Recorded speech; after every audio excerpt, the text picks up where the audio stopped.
Hello everyone and welcome to a live stream where we're going to take you through the basics for Teams for Education with Replit.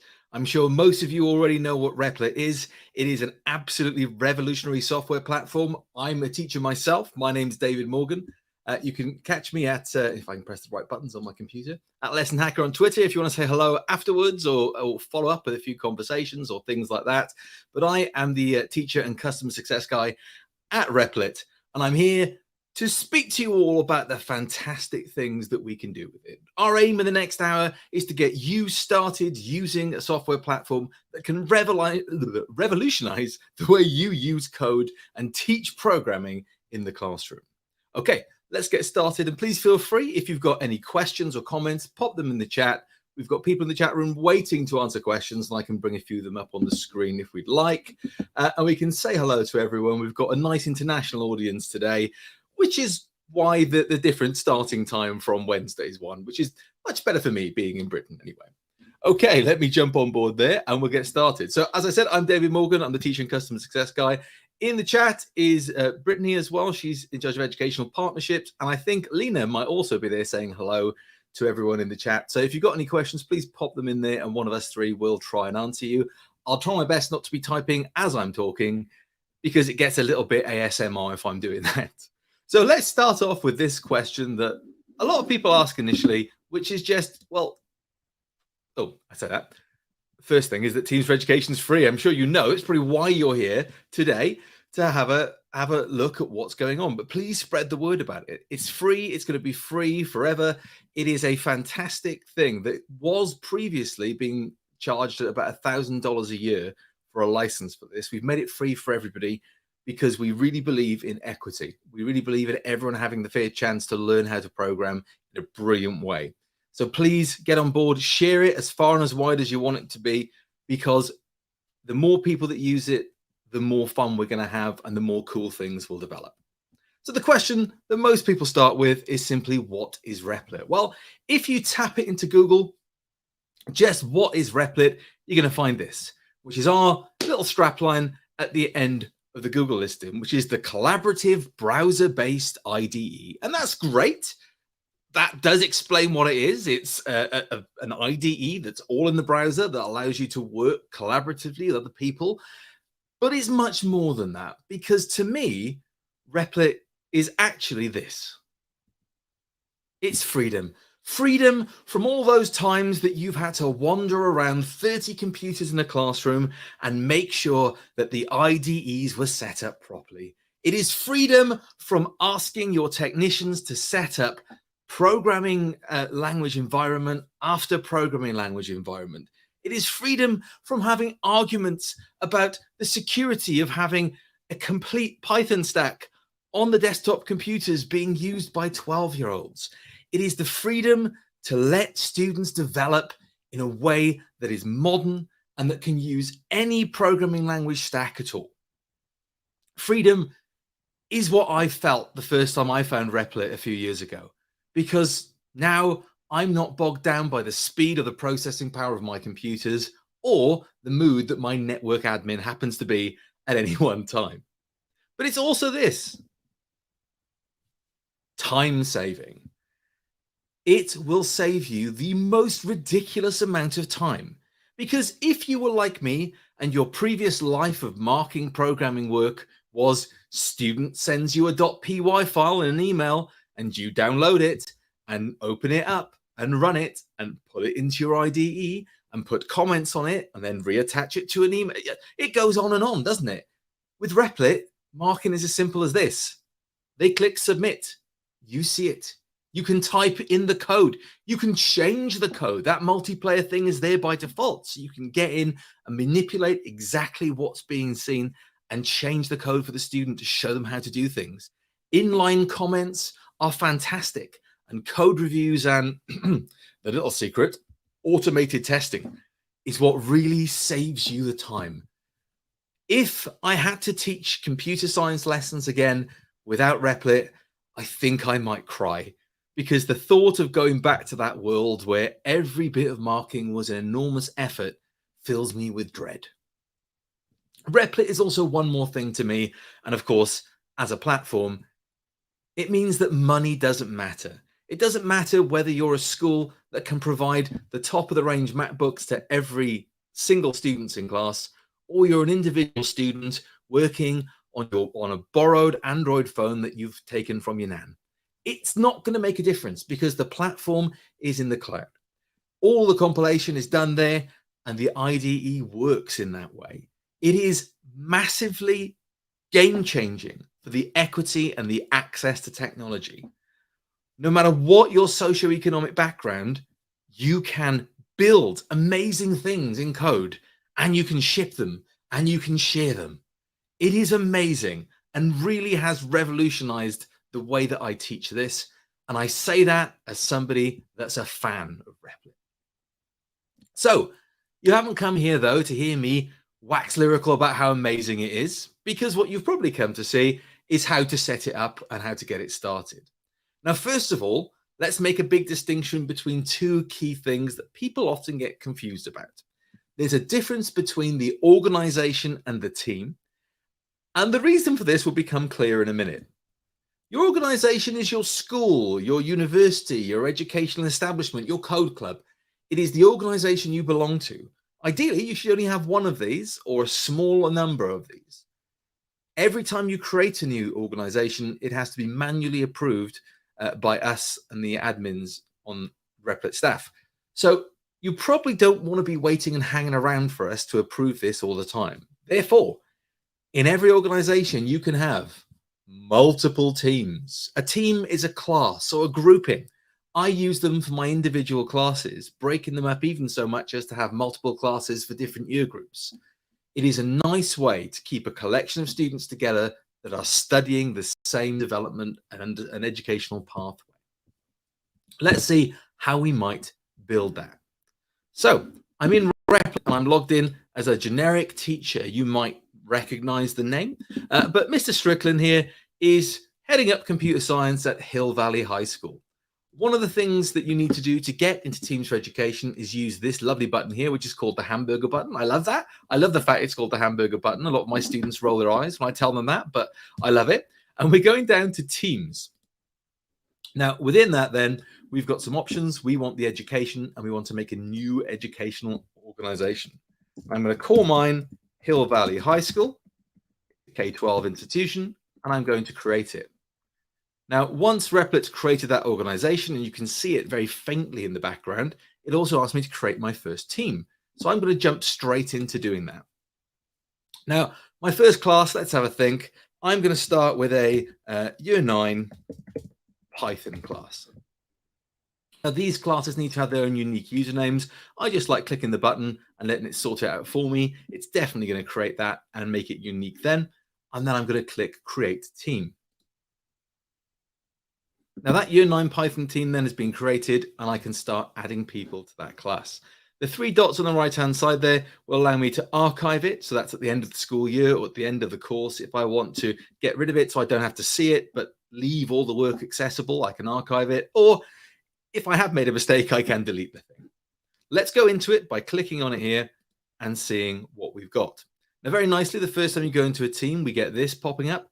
There's a beautiful video walkthrough, which I will talk you through all the basics at the start as well. But as well as that, access to the documents, access to our teacher community, and access to our office hours, which we run every other week, and a special internationally timed one once a month as well.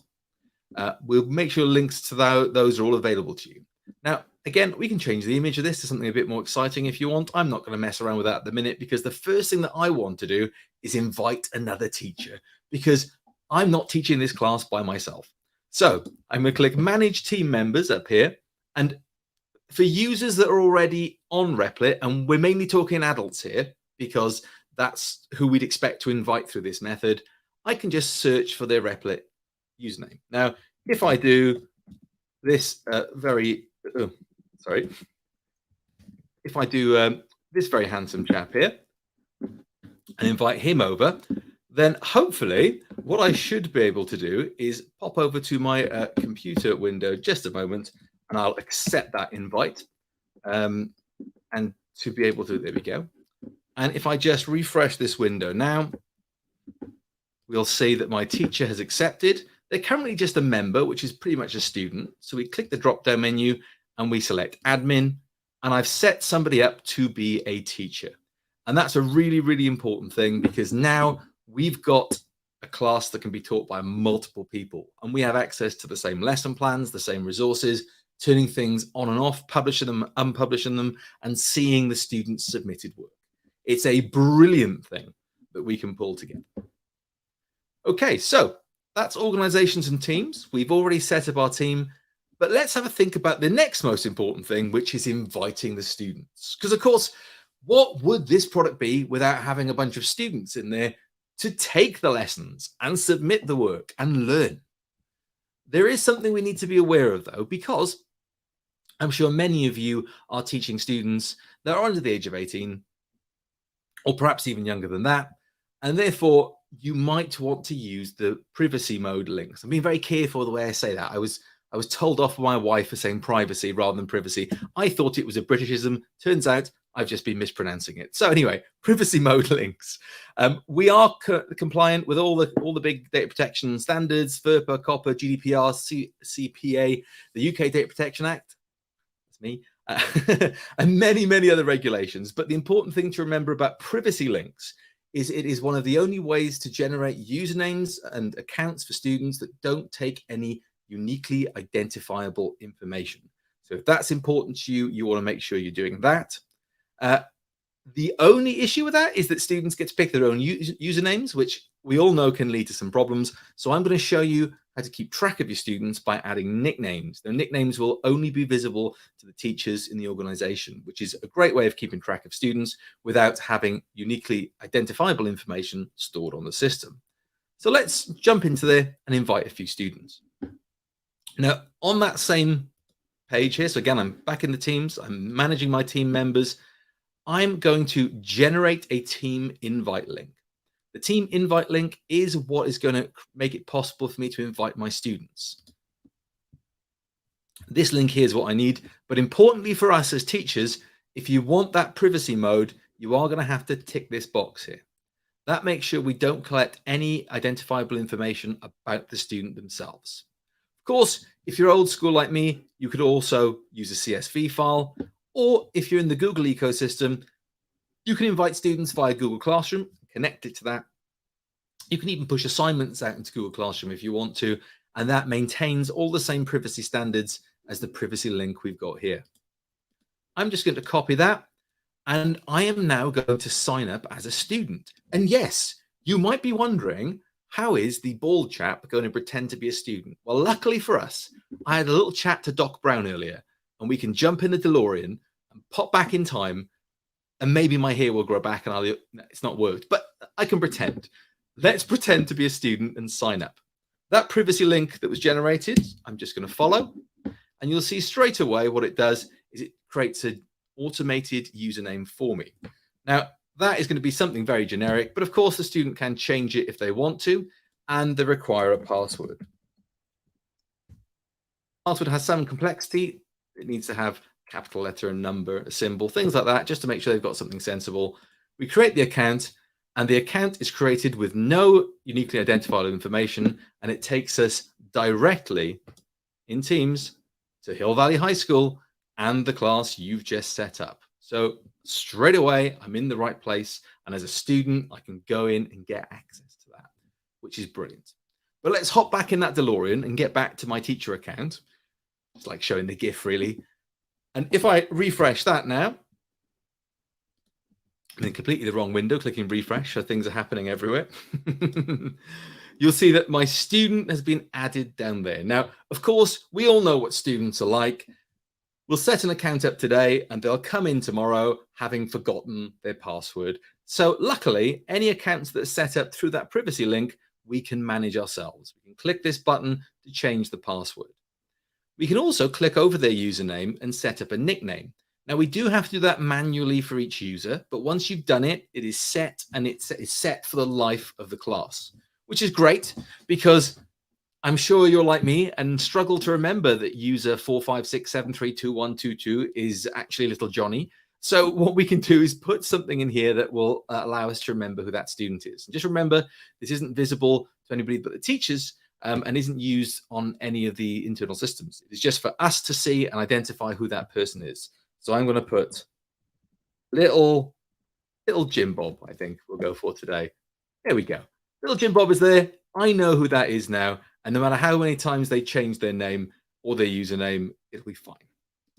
Now, I'm done there. I've invited that one student, and we are in a good place with that.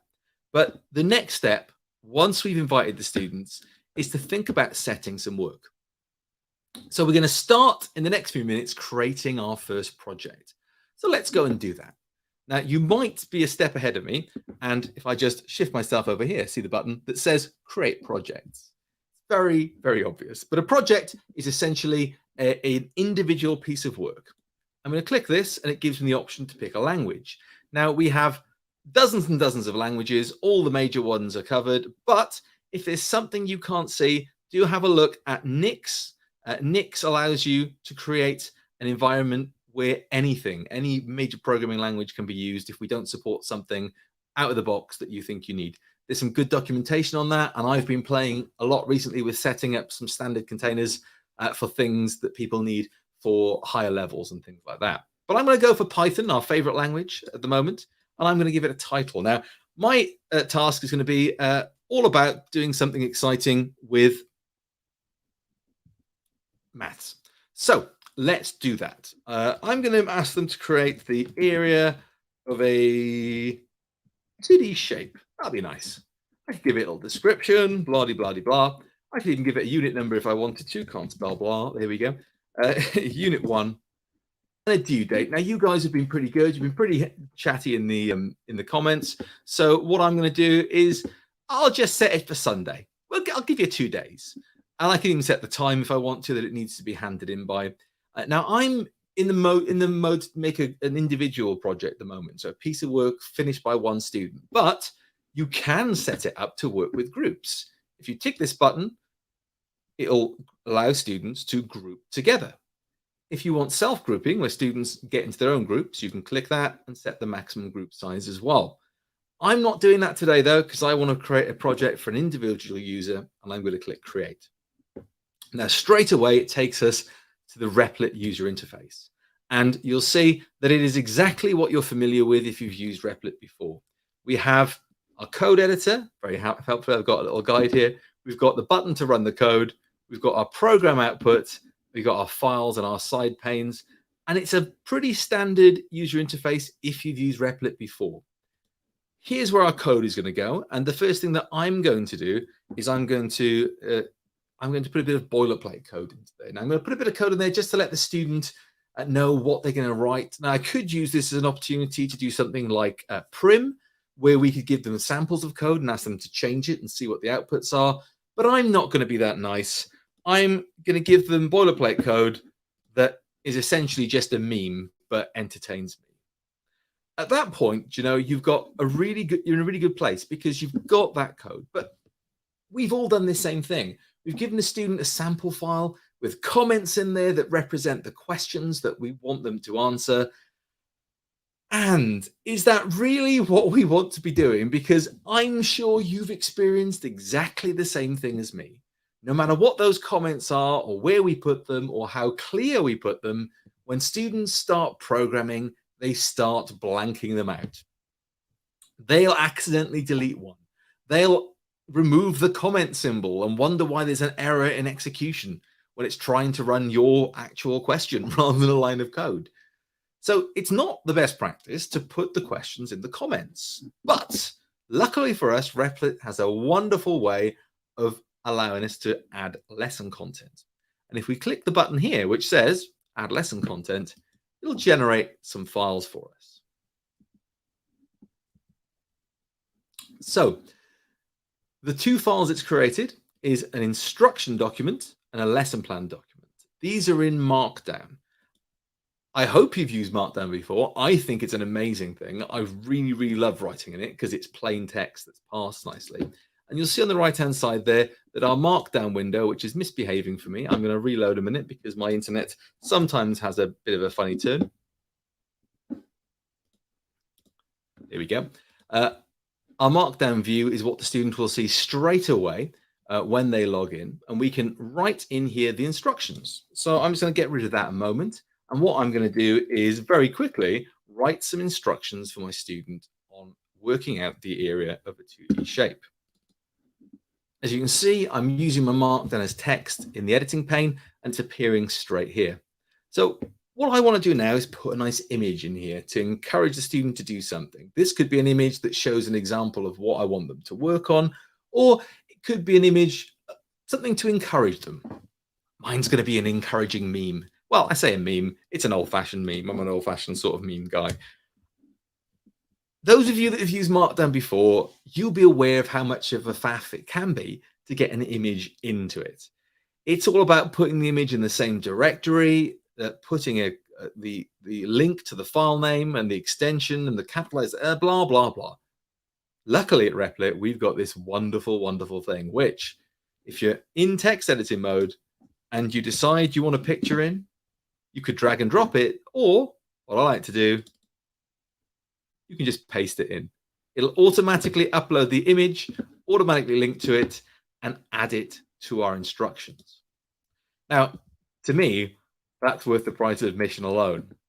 The price of admission is free, I suppose. So, yeah.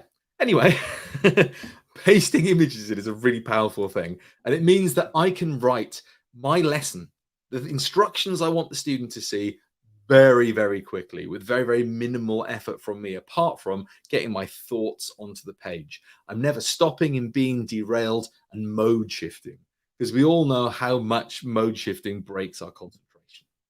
I'm just going to finish off the instructions for the student now. Luckily, I'm writing very, very quickly. So the rest of this now is an introduction to the concept I want them to tackle today. And this would be a simple program that takes in two types of shape. It asks if it wants a rectangle or a triangle. The user types that in and then goes on to type in a width and a height as a float value. And so I've made that very, very clear by using samples of code and little excerpts there to show what should actually happen.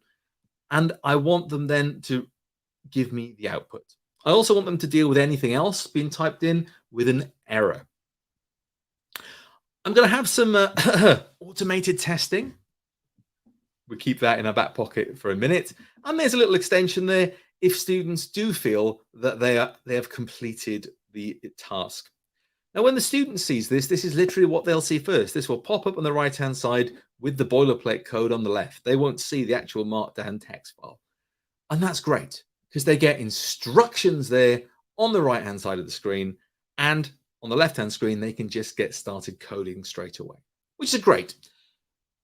As a teacher, though, you might want to add a lesson plan. Now, that's why it's important that you have that distinction in user roles, because teachers can also see this file. It's a lesson plan. If you're like me and you've got lots of different users, lots of different teachers that might be running the same sorts of lessons that you've created, you probably want to give them a bit of a description about what's going on. And that's what we're going to do here. Again, just a standard markdown file. But what I'm going to do in there is paste in my lesson plan, which explains the learning objectives, which explains common misconceptions, and anything you could possibly want in a lesson plan can go in there because it's just standard markdown. Pasting images, the works, it all goes in there. Now, at this point, you could just click publish on the project. But I've been teasing you for a while with something that saves up a lot of time. And it's this: automated testing. I'm sure a lot of you have tried other products with automated testing. You might have even tried writing your own unit tests. And I'm sure you found it to be really frustrating and a really time-consuming effort. Well, welcome to Replit, where automated testing is a couple of clicks away. On the left-hand side, all these icons down here go through a number of different things. You can literally connect it to GitHub if you want to have a realistic idea of software development. There's a really nice debugger, which works with breakpoints. There's an option to install packages. There's an option to put secrets in environmental variables. You can mess around with whether you are an indent or space sort of person. I'm not going to make any judgments. There's even the database function. Database function is great, by the way, for simple data storage. But this is the one we want at the bottom, is the tests. Now, there are two types of testing available only to us as Teams for Education users. So you won't be able to do a lot of these if you're in the absolute standard Replit window and the basic product. This is unique for us. We can go and write unit tests. If you know the unit testing frameworks and you are an advanced programmer, maybe you're working at a high level at a university and you really want some complexity to how you do automated testing, that's for you. I'm a secondary school teacher. I'm rushing to do this between 5 cups of coffee and my next lesson. So the magic testing method is input and output testing. I'm going to create a test to show you how easy this will be. And so if you're wondering why I keep resizing the elements, I've zoomed in so far that sometimes you can't see stuff. The default zoom level, everything's fine. So I'm going to create a test. And my first test is going to be work out the area of a rectangle. This is very, very straightforward. The inputs are going to be what would be typed in by the user. So I'm going to have 3 stages where my program pauses and asks me for input. It'll ask for the name, a width, and a height. They're on different lines. This will be fed to the interpreter as those input statements come up. My expected output is what I want to see. Now, at this point, many of you are there, I'm sure, rolling your eyes and going, I've tried this, I've tried this. The students, they'll put random text around the answer. And you're right, you're absolutely right. This happens to me as well. I ask a student to output something as an exact statement and they put a little joke in there or they put an emoji in there. Well, let me show you the superpower of Replit. If we pick the type of test, we've got matching, exact, regex, if you want to stretch your regex muscles. My regex muscles are a bit, yeah, got to get practicing on that. Because the compatibility mode is really where the power lies. Now, what compatibility mode is it will look for that expected output and ignore everything else. So if they've put a massive sentence with, oh, the area of this rectangle is going to be, whoosh, and your answer, it'll ignore everything and just look for 50.0. Whatever I've typed in there, it'll look for that in amongst all the outputs. And as long as it exists, it'll mark it correct. Now, this is a game changer for me, because that's all I really want from most of my testing. I'm not worried about the exact wording of a sentence. I'm not worried about how a student has capitalized a particular wording. I want that number in there. So I'm going to save that. I'm going to create another one now for a triangle. And the same thing here. Now, this is why I've copied, this is why I have all this copied and pasted ready to go, because I didn't fancy doing area of a triangle with arbitrary values in my head. But again, the student runs a program, triangle, width and height, this should be our output. Again, make sure we put it in compatibility mode, because I'm only looking for 220.0 in that entire sentence that the student outputs. And I'm going to do one more, because I'd asked for 3 things in my question. One was an error mode. So I'm also going to check for the error mode. And the error mode is going to be quite nice, because I'm going to be dramatic and go for a decagon. Now, we all know that a decagon is a 10-sided shape. However, the student's program should not support that. It should error. If I say decagon, it should say, oh, this is an error. I only support rectangles and triangles. So what I'm looking for and what I've asked the students for is for them to have the word error in their error message. That means if I put it in compatibility mode, as long as they've put the word error in, we're all good to go. I'm going to save this now. I've got 3 tests. Now, clearly at this point, I can't run the tests because, as you can see, my code is not there yet. Now, again, at this point, I could click publish if I wanted to on the project, but I'm not going to, because what I want to do is add a solution. I'm going to jump back up to my class here. There we go, my team. And you'll see that I've got my shape. I haven't had any submissions yet, and I haven't published it. I'm going to click this little 3 dots button, ellipses button, I think it's called. And there's a bunch of options. I can publish it. I can share it to Google Classroom, which is a great way from the Google ecosystem of pushing it out to your students. I could copy a link. Now, that's particularly good if you're on a different LMS. Unfortunately, we don't support a massive amount of LMSs. And the main reason for that is everyone and your nan has an LMS and a different one. There's a lot to choose from. So rather than trying to support hundreds of different learning management systems, we've made some options on here to make it very easy for you to push links into your LMS. The student project link will get a student directly to this project. We can also put embed code in there if you want to embed it in HTML. So maybe your LMS has a free text entry option. Well, you could use that to put the project entry straight in there. You can edit it, copy it, very helpful. Delete it, I'll avoid that for a second. But this is the option I want. I want to create a solution. And you might be wondering why. Well, what I like to do, and certainly methodology in terms of some pedagogical principles like PRIM, are that we should give students working code. We should show them and model for them what good quality code works like. So I'm going to go in here now and write a fully working program that ticks all the boxes in my questions.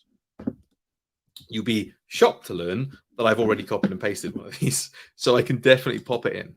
So there's my solution. It's very straightforward. It's written in a way that a student would understand. I'm not doing anything too clever. It's all in there and it's flowing nicely. Maybe you tell me off for not putting comments in there, and certainly, yes, maybe I should put comments in there to explain the code. But there's your student. That's what they'll see. I'm going to click Update Solution because there are options here which really speak to me as a teacher. Now, one of the things that I can imagine a lot of students doing is if they know the solution's available, they'll click Submit, they'll get the answer, they'll copy and paste it and share it with their friends. Well, as long as I leave this one off, that's not going to happen. If they click Submit, they're not going to see the solution unless they've passed the tests already. I think that's fair.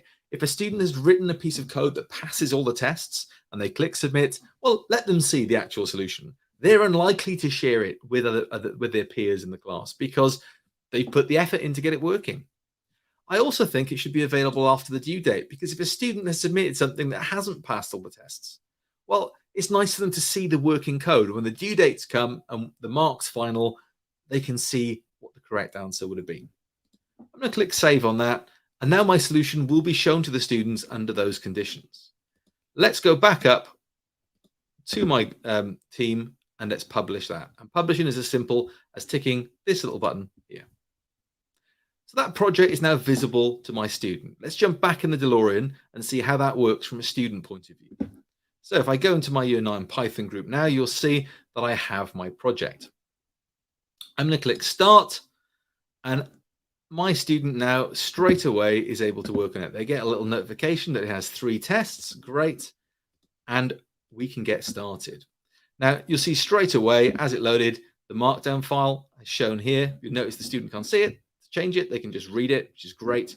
And they're going to get started typing in here. Now, again, let's pretend to be a student. And I know that students often make simple mistakes. So here's a bunch of code. The moment I click Run, you'll see that it jumps to the console. My student maybe hasn't made the best choices with user interface text. What you want is probably not the best way of asking them what 2D shape they want, but that's something that we could talk about with them. But my student, having done that, might go and check their unit tests. There's a shame. I've passed the error test, which is great, but I failed rectangle and triangle. Well, as a student, I can go in and I can click on result and see what it was expected, what I actually got, and an error message. What's that? Line 2 or 3, line 3 maybe. Okay, so area equals width times height. Which line is that? Let's have a look. Oh, it's this one. Well, do you know what? I, as a student, don't know how to fix that. So what I'm going to do is ask my teacher. There's a couple of ways I can do this. The way I recommend my students do it is they highlight the line they think they've got a problem with, they right click, and they click Start Thread. This puts an inline comment up on that line of code.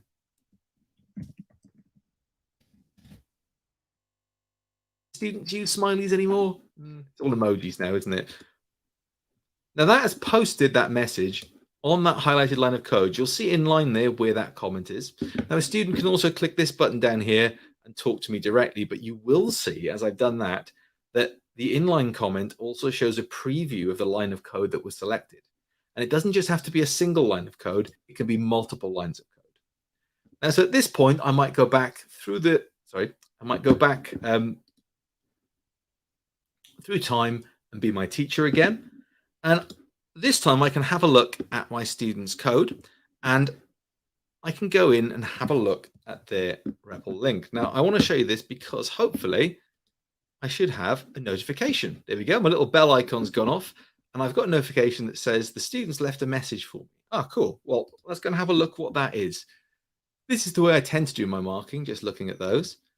And oh, there's the comment there. Now I'll just show you the interface for a teacher here. This is the code review interface. When we go into it, we can see it's not submitted. We can see the date they started.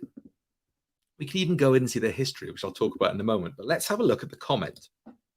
The student said, can't work this out. Now, as a teacher, I'm looking at the code and going, oh, they haven't done the casting. They haven't cast any of the variables as numbers. So what I'm going to do, because I've got two examples of it here, I'm going to go up here and show them the code and how it works. This is the power of Replit. I can't undersell you on how important and how wonderful this feature is. Multiplayer is Google Docs for code. Multiplayer means that more than one person can work on the same code at the same time.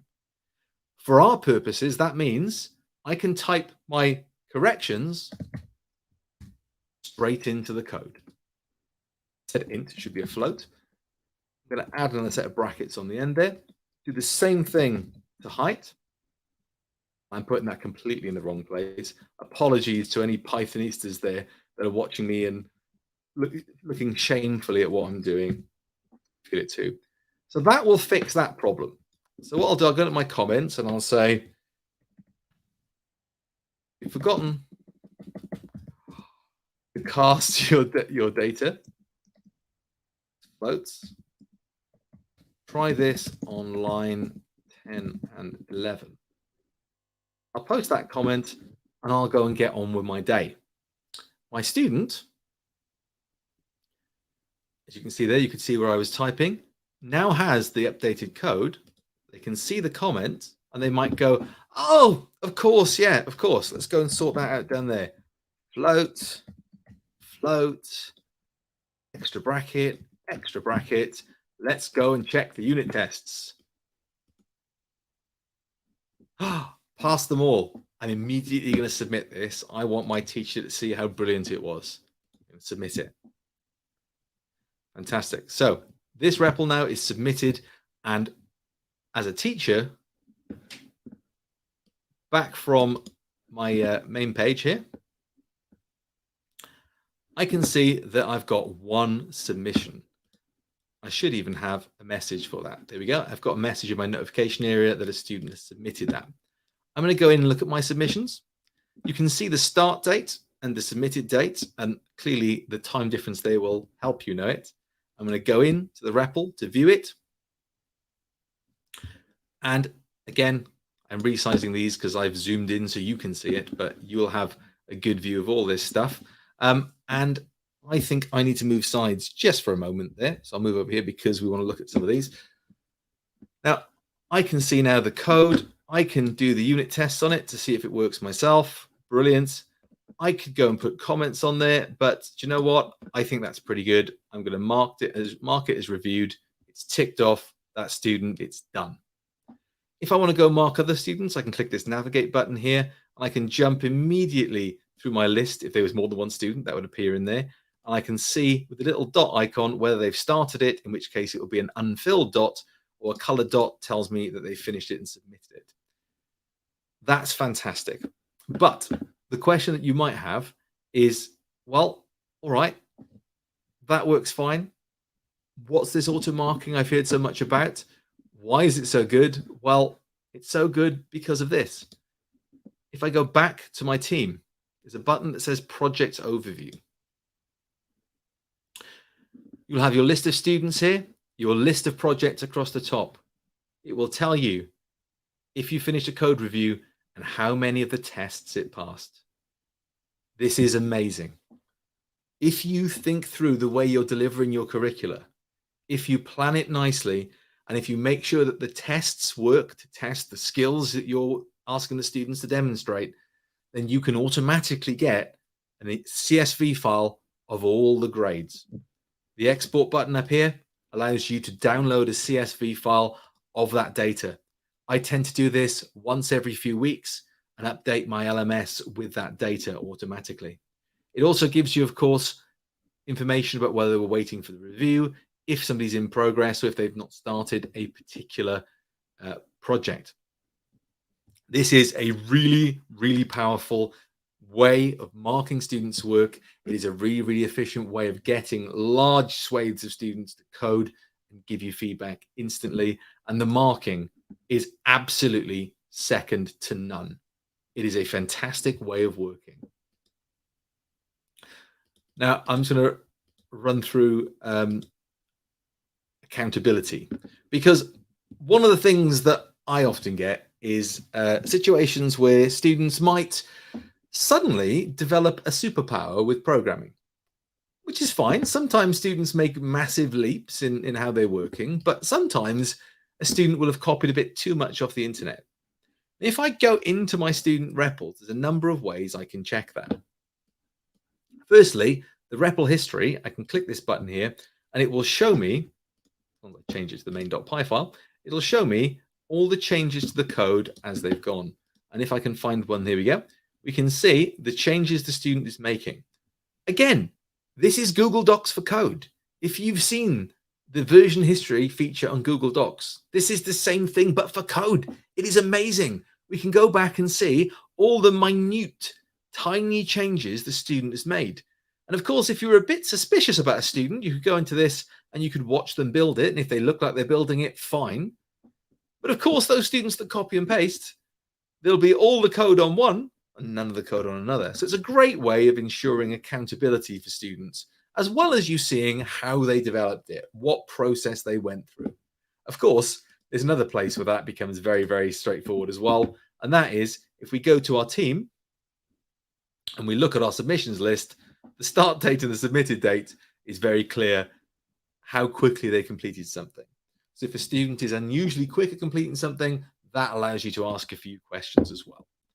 Those levels of accountability are amazing and are unusual amongst products that allow students to code. You're not going to get this on a standalone IDE.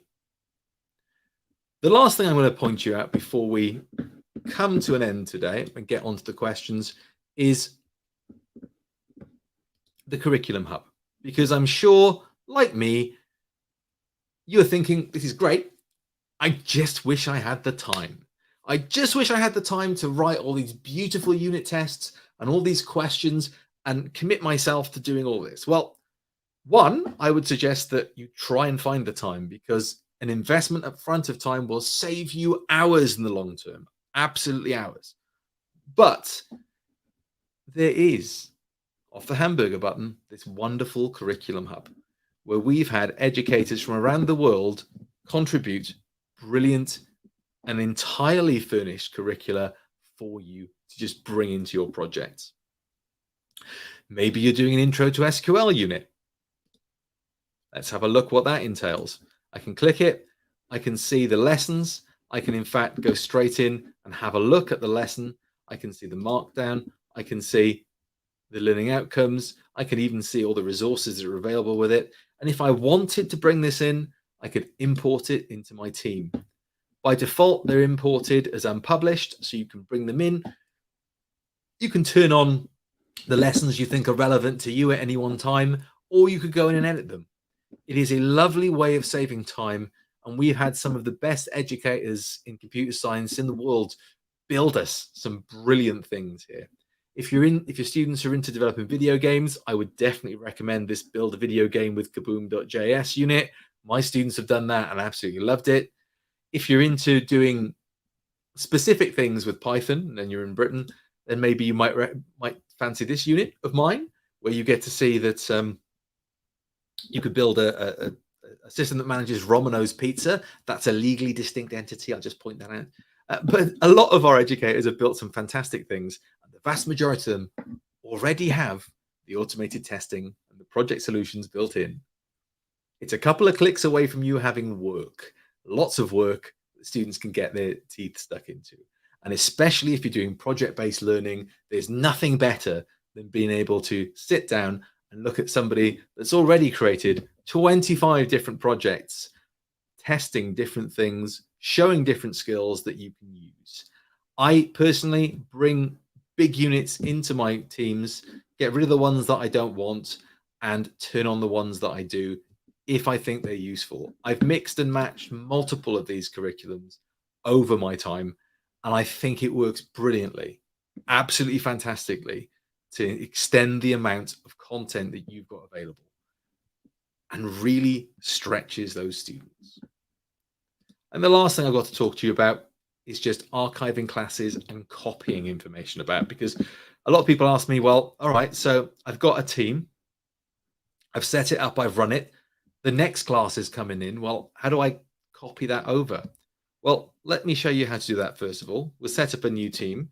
We call that Year 9 Python 2023. Get their unique username and create that. This is my new class. I'm going to go back to my team.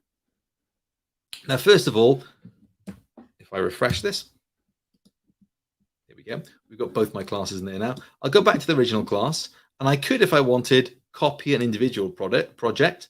The three dots in the corner there allow me to copy the project and will let me copy it to a discrete class, a discrete team. And that's fine for one-offs. But what if you are one of these people that has set up a course and there are 20 or 30 projects, there's a massive amount of work got into them. You're not going to want to do that one at a time. Well, luckily, we've got this beautiful Share Projects button. The Share Projects, if you click Create New Link, lets you pick the projects you've done. Now, clearly, I've only done one. If you've got hundreds, there'll be a Select All button. You click that, you click Save. This link then, if you go to it, will give you the opportunity to copy all those courses back into any other. It's a way of creating a template for a team that you can then roll out time after time after time, tweaking it, changing it, and updating it year after year. It is an amazing way of creating a course that is your master course and then teaching it in different places. What I personally do is when I'm writing a course, I'll keep that without any students in it and use that as my master template and simply copy that to a class as that year group comes up. So every time I get a new Year 9 class to teach, I'll copy everything directly from there, leaving it all unpublished until I've taught the skill, publish it, and get the students to work on it. The other thing is, what if we do get to the end of the year? What happens then? After a couple of years, maybe after a couple of months, you're going to have a lot of teams in here. Well, one of the things that we can do instead of deleting them is archiving them. If I click the buttons on the team and click Archive and say yes, what that's going to do is it's going to remove the team from my list, but it's not been deleted. It is there. It is read-only. The students still have access to all that material and all their old files. I can still have a look at their old files if I want to, but it's gone from my interface and I don't need to worry about it clogging it up and getting in the way. And I haven't deleted any evidence or any work that those students have been working with. I hope that that's giving you a reasonable overview of how Teams for Education is working. There's a lot to it, and I've been a bit quick today, but we are planning over the next couple of weeks, next couple of months, doing a bunch of videos that teach all these skills in a bit more detail for you on demand. So if you need a recap or something like that, do check the YouTube channel because we'll be pushing these out a bit more.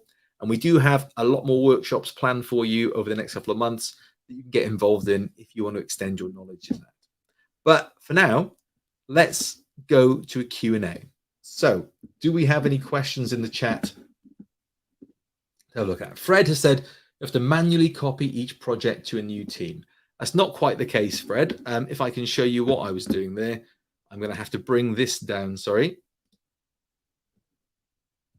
That sharing link that I created, what that does is it lets me import projects. I think this might work better actually if I jump to a team with a few more options. So I'm just going to bring over another window that I can show you that on.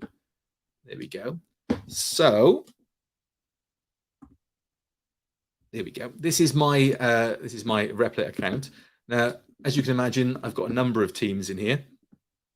So what we're going to do is go and pick one so I can show you a link. Okay, so you can see in Teams Edu, I've got all my projects in there. That share projects button, I've done it a couple of times, as you can see, because I've been demoing it. I'm going to create a new link, and you can see all the projects in there are already there. I'm just going to click select all, and then click save.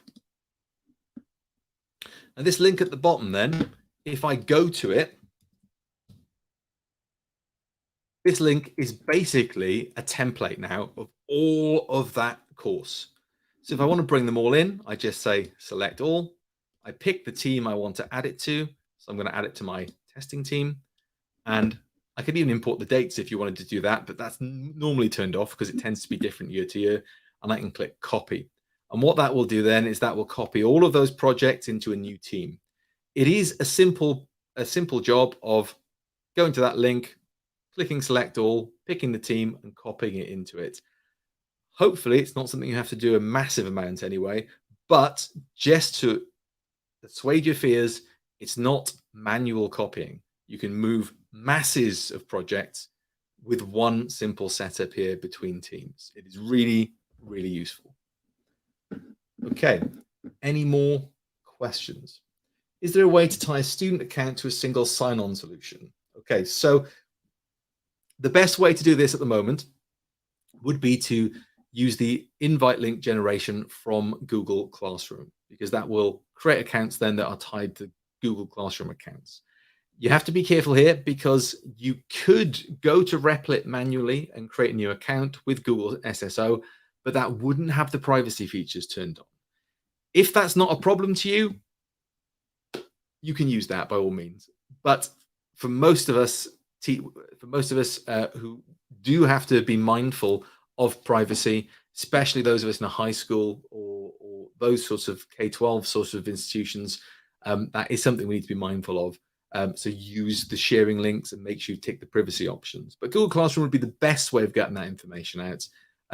We don't have any other SSO options at the moment, but you could, of course, ask feature requests very, very nicely, and they might, if you nag them enough, think about it. So please do. I'll pop a little link up for that, by the way, because a lot of people ask about that. We have replit.com/support, which is where you can immediately report any bugs, or I suppose if you want to put feature requests in there, to the engineering team directly. You can, of course, contact any of us directly via email if you want to report something, or on our community page, community.replit.com, to talk about any issues you're having, or get ideas, or chat to other educators. But by far the quickest way for you to get to our engineers and to our support team is to go replit.com/support and put the information there. Of course, the more information you give us, links to working REPLs or REPLs that show the error, the quicker we can find the bugs and the quicker we can squash them. So keep that URL to hand because it's very, very helpful, and we'll get you straight to them. Okay, any more questions for us? Let's pop that banner off.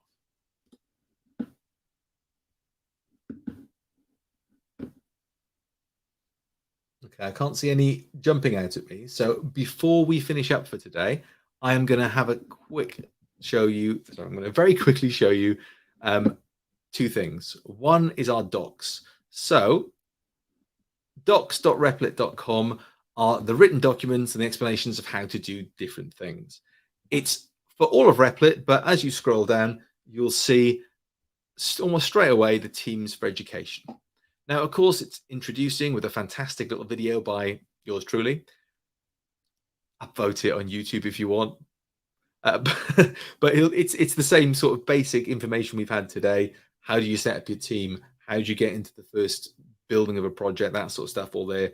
FAQs, checklists, everything you could probably want is answered in these, as well as this, the privacy FAQ. The privacy FAQ is useful if you need to talk to your school administrator about using Replit. It tells them everything they need to about our privacy compliance and our compliance with the legal data protection side of things. So you don't have to remember all that stuff. You can point them to this link. As well as that, you might want to have a look at the IT admin toolkit, because it tells them all about what they'll need to unblock and what they'll need to make sure they've got available, things like that, to make sure that students can access all the features of Replit as much as they want there. So the question is, Google SSO is an option. If you use the invites through Google Classroom, I believe that ties it to their Google account. Brittany or Lena might want to correct me in the comments if I'm wrong there, but I believe that is the case. Again, if you don't need the privacy features, and again, we would recommend you do because they're there for schools and making sure that they are private. But if you don't need those privacy features, Google SSO is definitely an option if the students create their own accounts. But again, probably not at K-12. It's something for older people and adults if they want to do that. The IT Admin Toolkit is everything you could possibly need for your administrator to be able to set it up and get it working and answer a lot of the questions they might have about the technical nitty-gritty of how things work, what we're doing with data, and how to set things up properly and stuff like that. So docs.replit.com, great place to go. But as well as that, our community pages. Our community pages are great, and we're really trying to get that working as a place for educators to go and talk and nerd out about computer science education and programming education, not just specifically Replit. We want this to be the place to go if you are talking about those sorts of things. I'm going to jump over here to show you what that's like.